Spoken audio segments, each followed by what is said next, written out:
तर नमस्कार मित्रांनो, घेऊन आलोय नवीन व्लॉग। खूप दिवसानंतर आपण आज व्लॉग बनवत आहे। आजचा व्लॉग पूर्ण ट्रॅव्हलिंगवर असणार आहे। हा व्लॉग बघितल्यानंतर तुमच्या एकच लक्षात येईल की आयुष्य जगायचं तर फक्त मित्रांसोबतच आणि फिरायचा प्लॅन करायचा भर पावसात। मित्रांशिवाय जगण्याला अर्थच नाही। आणि ह्या ट्रॅव्हलिंगचा किंग आमचा बंड्या आहे। आता आम्ही कुठं चाललोय हे बंड्या सांगेल। आम्ही कोयनेला जात आहे टू व्हीलर घेऊन। गाडी कुठे ही आमची बाईक आहे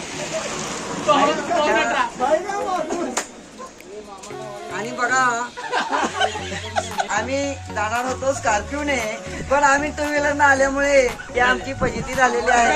आणि ही ती बघा आमच्या आजयची कहाणी फारच वेगळी आहे। आणि आमचे राजू सर सहकार्यातून आम्ही स्कॉर्पिओ घेऊन येणार होतो, पण सगळा डाऊन फसलेला आहे।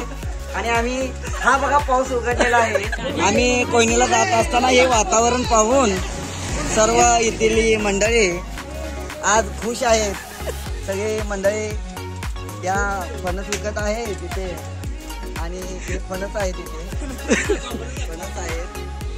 आणि या सर्व वातावरणाचा आम्ही आनंद घेत गाड्या रांड्या साईडला गाडी पण येत आहे। या सर्वांचा आनंद घेत आम्ही कोयनेला जात आहे। प्रत्येकाच्या आयुष्यात बंड्यासारखा एक तर मित्र पाहिजेच। आम्ही सातारा जिल्ह्यातल्या श्री स्वामी समर्थ मंदिरात गेलो होतो। तुम्हालाही कुठे या पावसात जर फिरायला जायचं असेल तर कोयना इज बेस्ट। पावसामुळे मला पूर्ण व्हिडिओ घेता आले नाही, पण एन्जॉय विषय हार्ड। मंदिर छोटं आहे पण श्रद्धा मोठी आहे।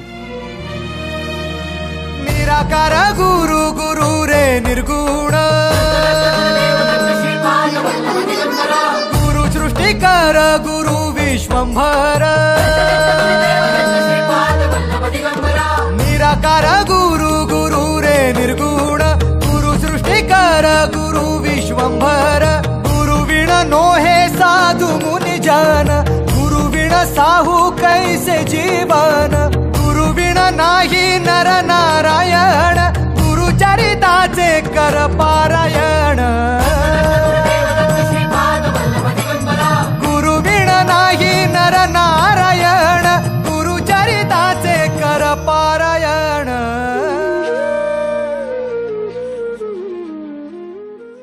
दर्शन वगैरे सगळं आम्ही करून घेतलं। त्यानंतर आमची चर्चा चालू झाली। मंदिरात बसूनच आमची चर्चा चालू होती आणि आनंद जाधव हे आम्हाला ऍक्सिडेंट कसा झाला हे समजावून सांगत होते। इथलं सगळं आवरून बाहेर पाऊस एवढा जोरात चालू होता, तरी पण आम्ही कोयना धरण बघायला गेलो। पाऊस जास्त असल्यामुळे धरणाचा व्हिडिओ काय घेता आलं नाही, पण हे बघा एवढ्या पावसात पण यांची मस्ती काय जात नव्हती।